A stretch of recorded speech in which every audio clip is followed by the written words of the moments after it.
Olá, pessoal, tudo bem? Meu nome é Endrigo e hoje a gente vai falar sobre Harry Markowitz, que é um dos temas do meu TCC e é algo que eu adoro.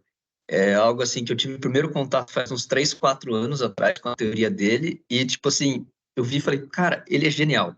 E ele é muito genial porque talvez essa for a primeira vez que você está ouvindo falar disso, você pode até achar um pouco complexo por causa das contas, enfim, da parte matemática, mas, assim, a teoria em si é de uma simplicidade tão grande que, assim, você fala, pô, ele é muito genial, porque é algo assim que depois que te falam, depois que você tem contato, fala, faz total sentido, como ninguém viu isso antes? Tipo assim, tava na cara de todo mundo, tava aqui, assim, na frente de todo mundo, e ninguém pensou nisso, ninguém viu isso antes.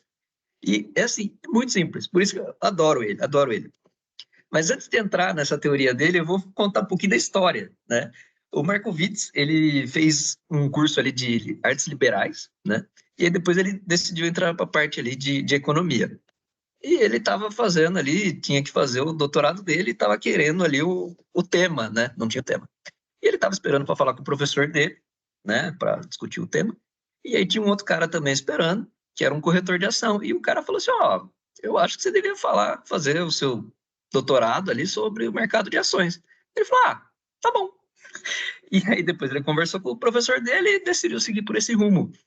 E o mais legal é que ele conta a história, que essa teoria dele, ele teve assim um flash, ele vislumbrou a teoria toda em coisa assim de uma tarde. Ele já conseguiu visualizar todos os detalhes ali, depois meio que foi escrever, digamos assim, sabe? Mas ele conseguiu ter essa visão global. Então, eu admiro muito isso e essa história. E ele terminou o doutorado dele em 1952, né, que é o paper dele, o Project Portfolio, e ele foi ganhar o Nobel de Economia em 1990. Claro, o Nobel de Economia começou em 69, mas ele é tão genial, você pensar, ele é até meio que à frente do tempo dele, que o mundo teve que amadurecer para conseguir entender a teoria dele, e também até a questão de matemática computacional para fazer com mais ações, mais ativos, né? Fazer essa conta com mais ativos teve que se desenvolver. Então, olha só, o cara, em 52, ele teve essa genialidade e ele foi premiado em 90, né? E realmente muito merecido. Mas eu vou explicar em mais detalhes, vai começar a ficar mais claro para vocês. Vamos lá, vou compartilhar minha tela aqui. Esse aqui é até algumas coisas que eu estou usando para o meu TCC, tá? Então, eu peguei dois ativos, tá? Eu escolhi aqui no meu caso. Peguei o SP 500 em reais. O SP, ele acompanha as 500 empresas mais negociadas da Bolsa Americana, tá? E eu escolhi, no meu caso aqui, o Ibovespa, que seria um índice que acompanha as maiores empresas do Brasil, tá? Beleza. O objetivo aqui do Markowitz é você montar um portfólio, né? E ele entendeu que o portfólio, o resultado do portfólio depende, claro, de cada um dos pedaços, mas não só do resultado individual de cada pedacinho ou cada ativo do seu portfólio, mas também da interação entre eles. Vou explicar. Imagina que você vai montar um ativo com esses dois indicadores, tá? Você vai decidir quanto que vai percentual de cada um deles, né? Eu trouxe aqui alguns números, aqui a média aqui do SP, aqui é uma média acumulada, então aqui é dos 3 primeiros meses, desde janeiro de 2000, o Ibovespa, a mesma coisa, o desvio padrão do Ibovespa. Por que o desvio padrão?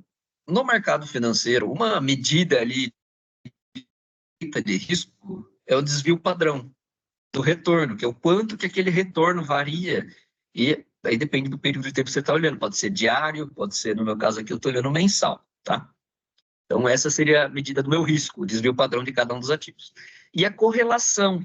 A correlação, ela mede o quanto cada um dos ativos, né, no caso de dois em dois, eles se comportam, se a correlação for um, que seria perfeito, se um sobe, o outro sobe praticamente na mesma medida. Se for menos um, seria totalmente o oposto. Se um subiu, o outro vai descer praticamente na mesma medida, né? Eles vão totalmente ali um contra o outro, né? Um do contra, né?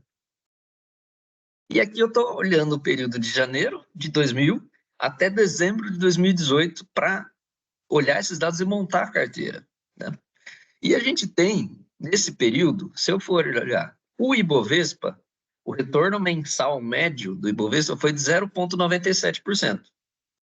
E o desvio padrão dele foi 7,06%. Tá? O SP ele teve um retorno menor, de 0,69% ao mês, e um desvio padrão também menor, de 4,81%. Aí, e a correlação dos dois é menos 0,1, 0,11 aqui, né? Então, eles têm um sobe um pouquinho, o outro vai descer um pouquinho, mas não é 100% correlacionado, ali é quase que independente, ali que seria o zero, né? Um não tem nada a ver com o outro. E aí, se a gente brincar aqui, depois eu até vou mostrar o gráfico mais para frente, se eu colocar, por exemplo, aqui, nada do Ibovespa, o meu retorno vai ser exatamente isso aqui, né?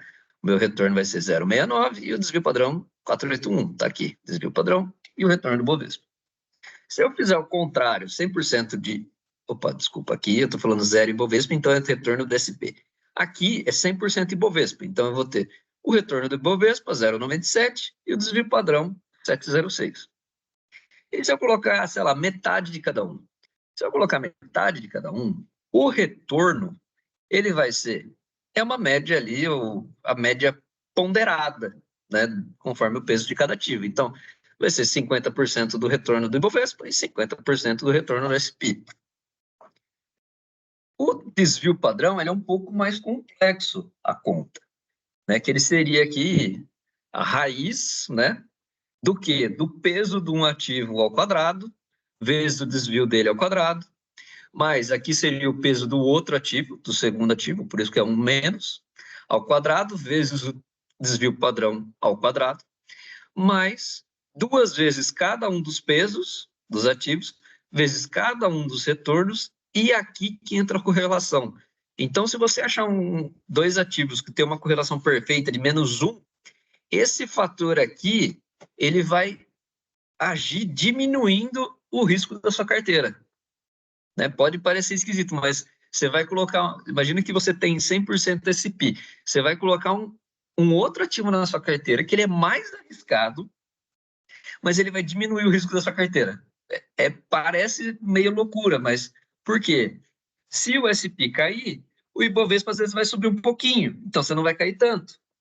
Né? Então, é como se um meio que segurasse o outro. Né? Então, essa que é a grande genialidade do Markowitz. Saber que o risco da carteira não é só o risco de cada um individual, mas como eles se correlacionam, que isso vai impactar. Por exemplo, aqui, até tem o gráfico aqui, fica melhor para ver. Aqui nesse gráfico eu estou falando aqui no vertical seria o retorno mensal, médio, esperado, né? E aqui a gente está falando que o esperado para o futuro seria a média dos retornos do passado, né? E o risco, o desvio padrão ali da carteira. Esse ponto aqui mais baixo seria 100% SP, e aqui 100% Ibovespa. Então, eu estou aqui, conforme eu vou adicionando o Ibovespa na minha carteira, eu vou diminuindo o meu risco, justamente para esse fato do Ibovespa meio que segurar ali uma queda do SP e vice-versa. E eu chego no momento que eu volto a assumir o risco. Um investidor ali racional, ele quer sempre mais retorno para o mesmo nível de risco. Vou colocar de novo. Imagina, por exemplo, esse cara aqui, né? Ele tem esse risco aqui. Ele tem um risco de quase 5% e tem um retorno de 0,70. Se eu falar, ó, eu tenho uma opção que você pode ter um retorno de 0,90 com o mesmo 4,8 de risco. Tipo assim, é óbvio, eu prefiro entre esse aqui embaixo, laranjinha, e esse aqui em cima, eu prefiro esse aqui em cima. Eu vou ter muito mais retorno para o mesmo nível de risco. Ou ainda, eu prefiro, né, nessa parte vertical. Essa parte aqui, desse pontinho aqui mínimo para baixo, não faz sentido. Porque você sempre tem um ponto aqui em cima que ele te oferece mais retorno para o mesmo nível de risco. Ou ainda o investidor ali racional, ele sempre quer. Ele aceita um risco maior se ele tiver um retorno maior.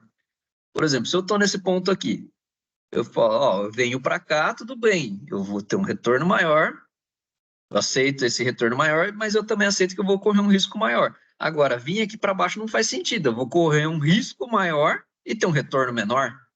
né? Não, né? Por isso que eles falam que os investidores racionais, eles investiriam aqui nessa fronteira eficiente, que é o nome desse gráfico aqui. Que ele tem esse formato aqui dessa curva. Ou até, às vezes, algumas pessoas chamam esse gráfico de asa de morcego, que aqui é uma linha, mas se eu tivesse vários ativos, seriam vários pontos aqui nessa curva. E se você encontrar dois ativos ali com uma correlação perfeita de -1, o gráfico vai virar meio que uma linha reta que vai chegar aqui até o zero e voltar para o outro ativo. Então, seria uma linha reta vindo até aqui, pau, e voltando, tumba.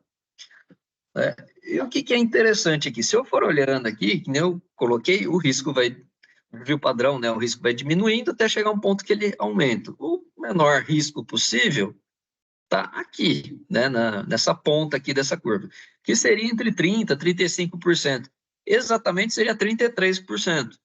Você vai ter o menor risco e o retorno aqui de 0,77, 0,79.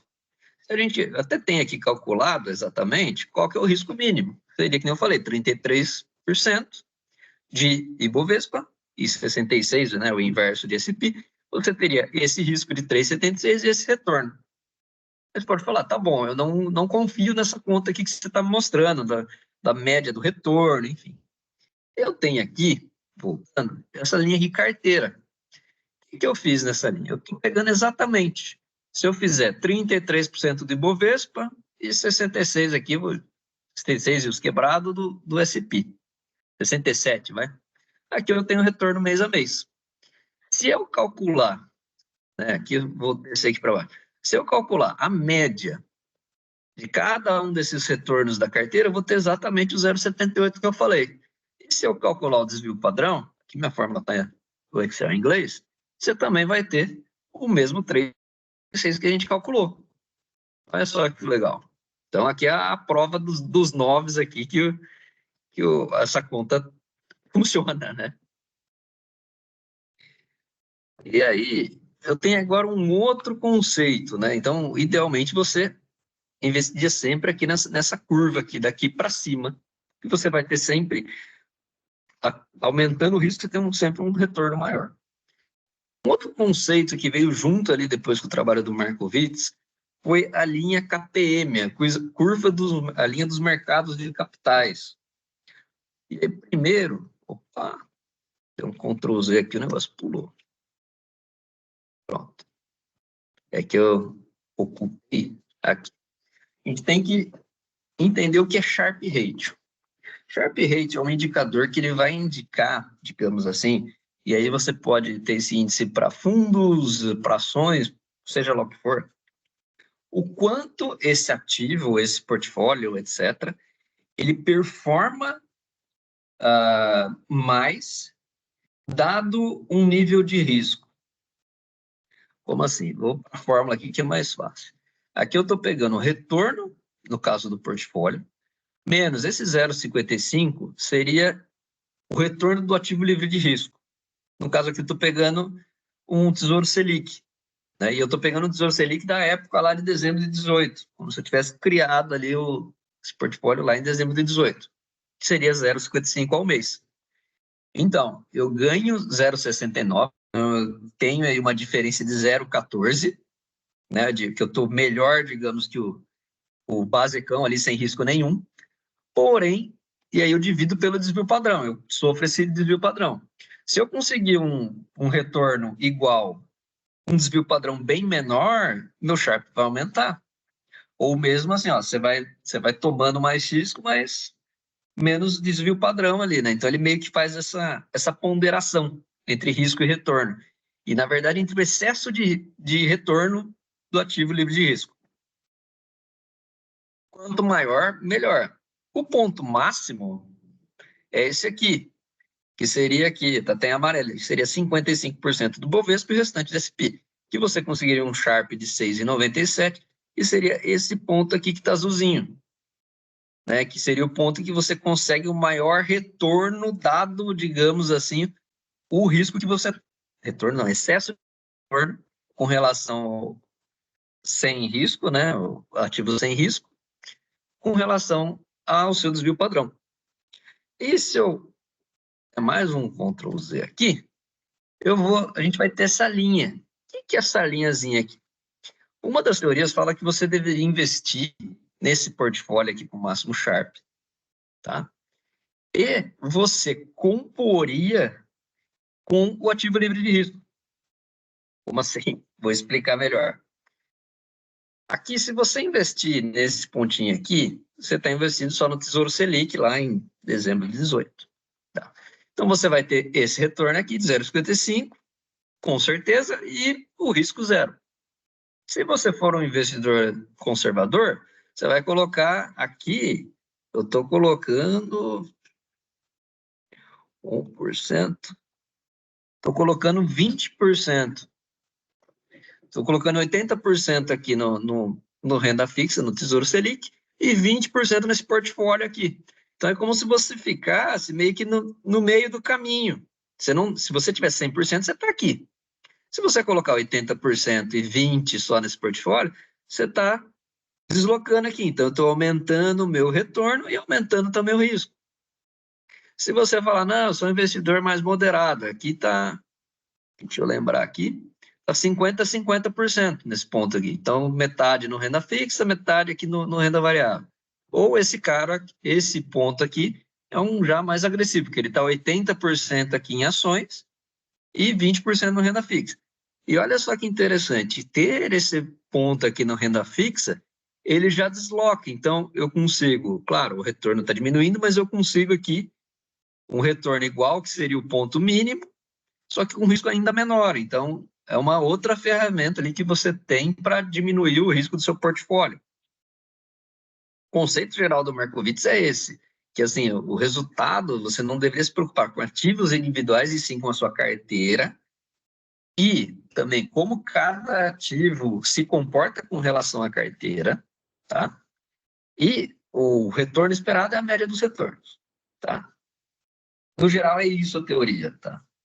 Porém, gostaria já de deixar um parênteses aqui, que essa teoria, ela não é perfeita. Por quê? Ela considera que o retorno dos ativos, que eu falei, é a média dos retornos do passado, e que esses retornos seriam uma curva, digamos, normal. Então, não vai fugir muito do retorno que você teve no passado. Ela desconsidera, por exemplo, que seria uma curva normal, às vezes com uma cauda longa, com os eventos extremos, tá? Ela é uma teoria que, se você coloca muitos ativos também e começa a fazer os cálculos, ele vai priorizar ativos com a menor correlação possível, né? Mais próxima de 1. Então, ela pode também, dependendo do período que você está olhando, se teve uma correlação muito baixa, né, entre dois ativos, ele vai concentrar nesses dois. Ela pode trazer um portfólio um pouco mais concentrado. Então, ela tem ali os seus defeitos. E, deixa eu ver se eu não esqueci de nada. E a correlação também, ela considera que como se fosse algo constante ao longo do tempo. Como se o comportamento ali dos ativos também se mantivesse, né? Então, são pontos ali que você tem que pensar, né? Antes de você falar, não, beleza, agora encontrei o pote de ouro, vou investir igual aqui o Markowitz, né? Lembrando, esse vídeo aqui também é uma recomendação de investimento. Você pode até analisar investimento, mas aí, se você quiser seguir, o problema é seu, tá? Não tem nada a ver com os seus rolos, tá? Não me põe no meio, tá? Beleza, pessoal? Isso é o geral que eu queria passar para vocês da teoria de Markowitz, tá? Que nem eu falei, é um dos temas do meu TCC, eu começo com isso, mas depois eu vou para outro canto, né? Se você quiser lá na frente, você até assiste ali, vai ter os convites, eu falo quando eu for apresentar. É isso aí, pessoal. Muito obrigado e até a próxima. Se tiver alguma dúvida ou comentário, sugestão de próximos vídeos, próximos temas, manda no comentário ali, por favor. Muito obrigado e até a próxima. Tchau, tchau.